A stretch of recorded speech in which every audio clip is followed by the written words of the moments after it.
Councilmember Best-Campbell. So how long do you think it would take to get the interim housing numbers? So we talked about fall for the major report. We've got this looming deadline in June for middle housing.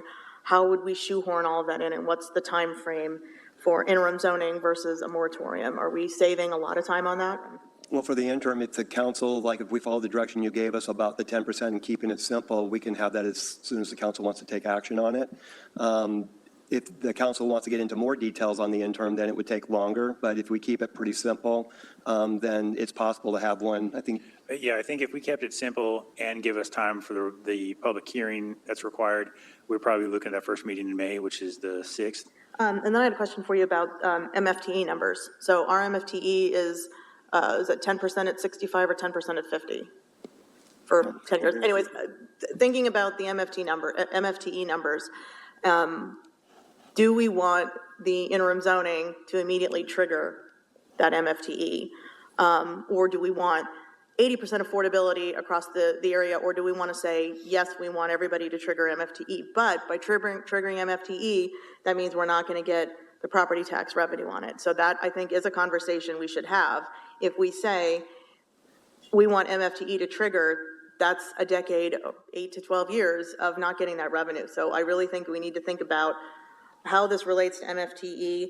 I think using 10 units is a good start. If you're building a duplex and saying one of them has to be affordable, I think that's harder to implement.